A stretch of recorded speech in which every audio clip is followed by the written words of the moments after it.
Hello everyone, it's Michael the Mechanical here, and I'm bringing you a bit of a channel update, video update, work update, you name it, you bought it.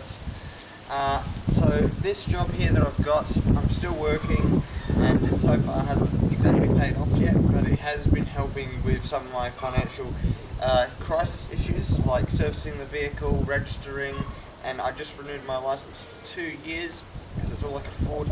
This is one of the things you've got to consider when you decide you want to start driving, if you're like someone who plans on getting their license and wants to drive because, oh, driving is cool and you can get out and about. Personally, thinking about it and the stresses you can be under without a job and without some sort of financial income of some level, it is actually quite stressful to own a vehicle. But in the end, it can pay off, because now I have a ute that's called a Mitsubishi Triton, and so far it's paying off and it's working really hard and doing really well. I found weak spots with this vehicle, which was driving up and down very steep inclines, and so my car would start cooking at certain points. Now, I blew my head gasket already. It hasn't blown again since, so I'm going to guess that the little silver bullet that I have put in the system a while ago has solved that issue. I've recently flushed the system and put new coolant in there. I recently put alkaline stuff into the radiator, ran the system, drove around for about 30 minutes, and then I pulled that stuff out of the system and I kept flushing it with fresh, pure tap water, because that stuff's okay, it's not going to kill the system, and let all that water drain out as much of it as possible. Then I filled up with my coolant, which is distilled demineralized water, and also I put in my actual Techalloy in here as well. So now the system has fresh fluids, it can cool a little bit better. Yesterday I had some fun. I was driving to my next job, and by the time I was on my way, some stuff went in my dash, and then it was just like, well, I know I've got the range, but I don't know if I'm cooking or nothing. So I had to listen to my vehicle and judge it based on that, because I needed to get this work done to hopefully pay off and get a bit of financial support on whatever extra. So I had my fuel gauge cut out completely, so I didn't know how much fuel I had, and my coolant gauge wasn't working either, so I had two vital systems sort of die on me while I was driving, except during the last run they came back to life. So there is a big intention with this car with a few things. One, we're definitely going to end up rebuilding this engine, because the engine, while it's a little bit worn out, there is cracked pistons which are minorly fatigued, but I want to make sure this thing's running A1 as possible, have it running at peak performance, and I also want this thing to not have a piston let go and then destroy the block or something. So I want to make sure this thing's going to be 100% reliable, not, 80,000 kilometers and then check it again sort of thing, or 80,000 kilometers then it needs a rebuild. So I've got my plans for this vehicle. It should get away with about 80,000 kilometers, 1 year of work, before I have to consider rebuilding the engine. I'm doing 200 kilometers a day. I've done in a week probably close to 1,000 kilometers, because it's about 200 a day. So I've worked Monday, Tuesday, Thursday, Friday. It's 800 kilometers at most I've done today. This week. So if I think about it, that's up to 52,000 kilometers a year. That means I'll get away with at least 1.5 years of driving this thing before I have to rebuild it. So that's a good sign if I was to work 5 days a week. So I've popped the hood, and we're going to look under the hood and talk about some things that are probably going to cause some issues and some things we're going to fix, but for now this is all I've got. Okay.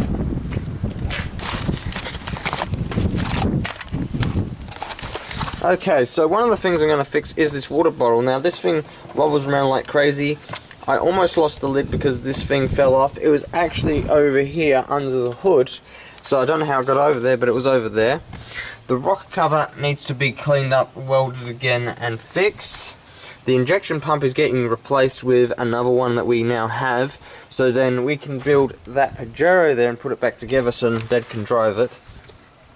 We have sometimes some little oil leaks coming from around here, so looking at the cap, we might want to get a new seal for it. because we do have another cap, but the seal for that cap is the original one for this one, and that cap seal is gone. We're also looking at all this oil over here near the brake booster, which you probably can and can't see. If you look on the wall where the brake booster is, there's all this dirt and grease and stuff. That's been cleaned multiple times, and we discovered through a little bit of sight, if you look at this wire right here, it's the only thing that's really oily, and it drips onto all these lines down here. So that's the only reason why we think there's oil getting everywhere, and then it splashes when you're driving a little bit maybe. So it's probably this plug right here, this wire. It's getting full of oil and just going everywhere. So that's the assumption. Another assumption was potentially a hole in the lines, but if you did, you'd probably lose brake pressure and stuff. This is actually getting low, but I plan to either replace the master cylinder before I re-top it up. It's only half full, so it's not on minimum. I either top it up, or what I do first of all is I replace this master here just to be safe. Maybe replace that little dingle stick there, and then I do the whole system flush in one shot. Now I don't need to touch that fluids there because that thing's pretty level and she doesn't leak or nothing, so I'm happy with that system there. Another thing we're going to be doing is, as you can probably see, there's oil on this line here. Now that oil is a completely different oil. That is actually engine oil, and that actually comes through the blow off. So when this engine's boosting to buggery, there's all this black oil sort of under there. You can see it sort of on this little bar here. So you can probably see the little bar right there, and you can see the oil alongside. It's coming out of this unit right here. You can't see because I've zoomed, but all the oil is coming out of this unit right here. That's going to get replaced. This is going to get replaced, I believe, maybe. I'm not really sure. It's got a spring in there. I don't know how, if I should or not, but for now that's an intention. And there's also an intention from something someone told me. He tell me, take this hose off completely, put it into an oil bottle, and get the oil out of the system, because this is just pushing hot air back through the turbo and making the turbo work harder. And if you decide you want an intercooler on this thing to cool her down a little bit better, the hot air is just going to heat up and gunk up your intercooler. So it's questionable what we should do and if we should do that. So we'll think about it, but I would consider still intercooling this crappy air coming through here, because this pipe probably gets really hot, or the air in there gets really hot, and there's oil that goes through there. I'd consider it, because I know that the pressure in here coming back through here helps to run the turbo a little bit, but it also helps to recompress the cylinders with air. Now another bad thing about that air is it's actually like not high quality of air, and so that's probably another reason why it's a bad idea to bring that air back through, because that air there is not like your injection stuff, not your injection fuel. It's not going to be as particleized as fuel coming out of your injectors. It's also not going to be as oxygenated as anything coming through that pipe right there. So thinking about things, it's you know, ideas to consider doing down the line. Now if I put an intercooler on here, I'm going to utilize whatever I can to keep the system as friendly as possible. That meaning I'd consider using these bolts, but they're rocket cover bolts, so I probably won't. Probably use that bolt there, those two bolts there, this bolt here, to try and mount something up, hook it up, and try to keep everything together as best as possible with a strong enough frame that it's not going to go crazy. And I'm not going to consider chopping anything out of this hood. I'd first of all look at getting another hood, because this one's already buckled and bowed. And there we go, there's the metal, see the thing cracked there, and it's popped right there as well. That's why I would say, yeah, I need another hood, because we can fix it, but I'd consider it because all the heat and distortion and stuff, and also all this spoof here from the engine ejecting onto the hood is another thing. That could also be emissions, not oil. from like the pipe. So we've got a bunch of things to look at doing. We can't exactly put a shroud on here. We do need a new fan, so there's a lot of expenses to consider. This is full of water in that bottle, and you can probably see there's all this green stuff on top because this was actually higher than that. This was above full. It actually came down halfway, then I filled it up with water, and then it was just over full for a long period of time. But there is no air in the system because you'd hear it splashing around. Actually, I can hear it splashing now, so maybe I did blow the gasket. So I will probably do a run with this and take the lid off, try to redo the air, get the air out of the system, hopefully figure out if there is any compression leaks or something. But this is what happens when you overflow the overflow bottle, the coolant bottle. It comes through the seal and ruins things. That does look kind of blackish, but that's sort of normal. I'm not bothered by it, I won't let it bother me. Now, that's done. I haven't checked this out to see how clean she is, but I should. This is actually, I didn't realise this, but this is actually original unit.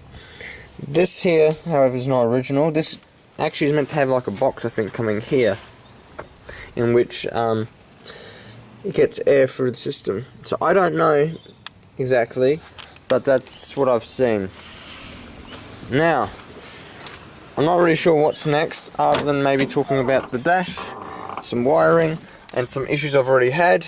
One of the first issues I can remember, and by the way, that's how many kilometers I did actually do yesterday. Halfway through the day it was 100-ish, 70-ish, and then I ended up doing 100 for the next part of the day. Okay. Instrument 1 failure and instrument 2 failure. They work now. I've got my keys in my back pocket, and they are in sync. So if I was to get a key, not sure which one, but my keys almost broke on me one time, and if I was to, this is gonna set off the thing, but the fuel gauge goes back up again, so that's a good sign. It's going up.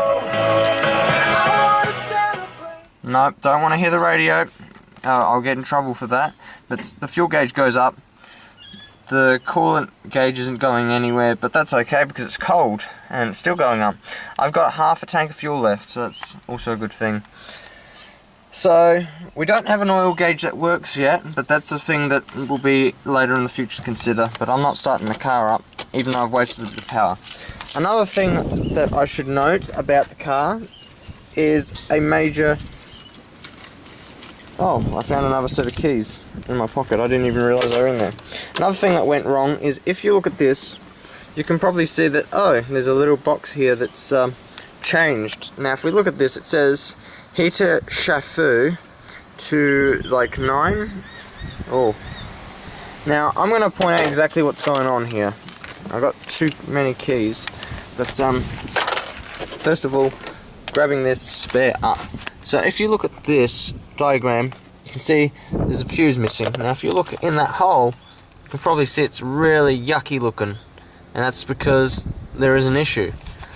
The fuse that goes in there didn't blow, instead it started melting the box, and then it caused a bunch of issues with the system, and I couldn't make it run properly. So what we're going to do is we're going to turn this back on, not to do any stupid things, but also this key doesn't actually work because of issues.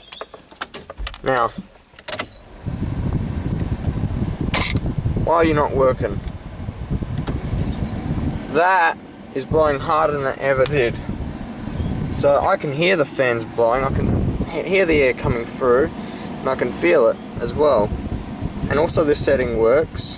1, 2, and low. So that stopped working, and I was really like, I have to fix this because it's a hot car, it gets really hot, and if I don't fix it, I'm going to be hot in the car, which kind of sucked.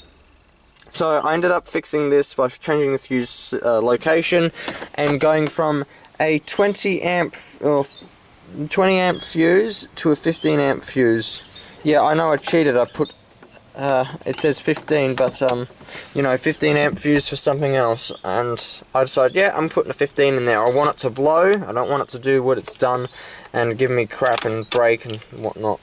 So I have all my equipment in here just in case I need it, and I use this water for washing my hands because it's not like I'm going to be able to go to a bathroom or something and clean up either. So I've got my strategies for how my ute's set up so that I can quickly access things. I'm going to put that strap back in the car because that one's not meant to be on the tray. It's just on the day it's like, I can't be bothered putting it away. I got so much work, so I ended up just throwing it there, and it's okay there because I don't lose stuff. Sack truck. I'm thinking about painting this can with some proper paint because all the paint's going cuckoo on it because it's powder coated. It's getting a bit of rust from wear because of the sack truck against it. I think this strap's come loose a little bit. Might have to tighten that up. Maybe solves an issue. I might actually take the fuel tank off because I'm going to use that to fill up this, and also because I'm going to need to get fuel when I can afford it as well. So that's the thing. But I've set this up so the straps come through and under the doors. It's probably bowing the doors, but I don't care because the doors don't always open and close and do what they're meant to do. These straps are getting close to a point in time where it's like they're gonna have to go in the bin because they're losing their colour and they look white, and when they turn white they're bad. This one's got fray damage. I can't remember what from exactly, but I think it was from a friend trying to use this to pull his car, which was stupid, and we ended up damaging it because he wanted to move his car and he couldn't move it because it didn't have power in the battery or something and it stopped working. Okay, so that's time to start packing up the car. There's other plans as well. We have a million different things we've got to do before we can get anywhere. There's no real point trying to make or produce anything until we have money. I'm just looking at all this rust. I'm like, is it cracked? Because every time Dad welds this up and then he paints it, something starts going wrong. And I mean, this gate here, we've chopped the piece out because that piece was so broken. It had a big crack through there. He's welded it up. It's got a pinhole there, and it's all rusting again. And then the same thing with this one. This one's going to break eventually, but that's keeps happening. So hopefully things will get better. I have a lot of things to worry about and be concerned with. So yeah, I love cars to some extent. I like my car, I like to drive it, but it's an expense and it makes me really stressed out to want to do something with it and can't afford to do something with it. And so I've got to rely on this thing to fix itself by earning the moolah needed to fix itself. Now, I don't know how many people out there are new to fixing cars and stuff, but in some ways it's not new to me. But it's not like I can make money from fixing cars because you have to be qualified to do that stuff. There is a shit ton of things I could do with this. One of them is I'm going to keep the rims from the other vehicle because they're already on the vehicle. From the other vehicle they're on here, and unfortunately it's time to say goodbye to the white MH Triton because I'm looking at getting rid of it as it is, but I'm keeping the rims. I'm hoping to keep the rims. It's not necessarily true, I can't keep the rims, but if I have to get rid of these rims here, so be it, but they're not getting a new tyre. I'm keeping this rim here because it's a bigger rim, it's got bigger tyres, it's not really matched up to those tyres there. It's going because it's a lot of work to try and build it, and because the chassis stuff, there's a lot of things wrong with this that stop it from working. And also I've been scrapping it for parts and using things out of it to get me by, like the steering shafts and stuff. The seats in the back, I don't know what's going to happen with them, but they're okay condition for their age. Actually, I'd say they're in good condition for their age because I've seen worse than that. I like those seats, they're nice. And then the tyres, I'm thinking about keeping the leaf springs and maybe the diff, but the diff is stuffed in this, so it's a worthless piece of rubbish. We've got a ton of wood on the back, as you'll see. There's all this wood in here, that's all got to go. There's a lot of things to consider and a lot of things to do.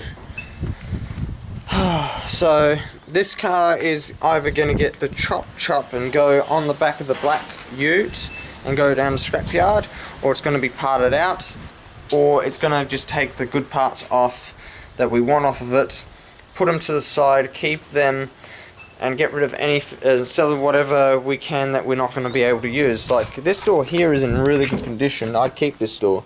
The driver's door needs fixing, but I can use them on my Triton. Believe it or not, I can use that door on my Triton. The problem is the locks are stuffed and they have to be replaced. But here's your ding right there.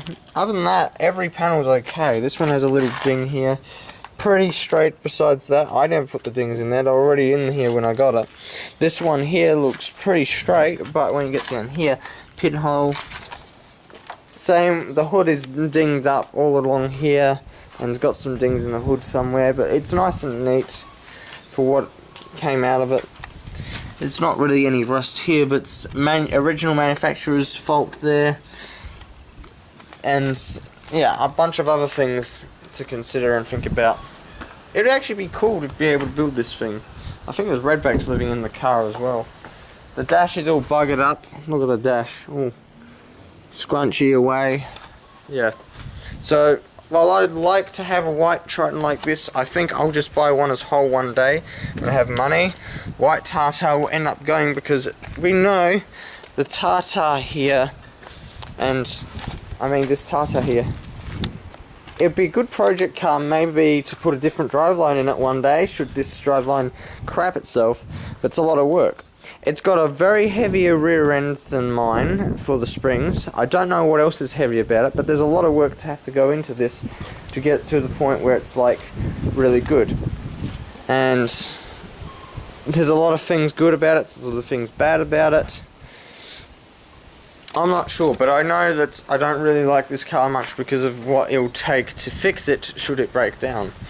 We're talking about putting a steel tray in here as well. I'm not sure if we're actually going to do it or not, but they're talking about splinters and stuff from the wood. Yeah, you could get splinters. I'll just turn it into a floorboard instead, because I've seen trucks do that. They sand them down, lacquer them and stuff. Yeah, but I think this Pajero will be good when she's gone. Turbo wagon, Unit 1. That's a goal that we've got. There's a lot of stuff that we've got to do and want to do and need to do. But one of those things that we probably might end up doing one day is taking this off-roading. Like legitimately going off-roading in the black Triton. Because while this car is not really that great off-roading at this point in time, and she's not reliable enough, when we have a stockpile of money, we could probably go full driving, and along the way we'll have every tool possible that we need, hopefully, to the point where if something breaks we can fix it, and we'll have resources to make things happen. So there'll be all sorts of tools, and we'll see what situations we can get out of the proper way if possible, and get by that way, because this is going to be interesting what we can try to figure out. So yeah, overly long video about a lot of things, and there's a lot of things left to do, but I am extremely busy with other work and stuff, because I don't just do my courier work, I'm also doing game stuff, and I was planning on doing it today, but when I looked at my channel, because it's like yesterday, the day before or something, it was like there's 28 people and now there's 30, and I've looked at the analytics, this channel is going crazy.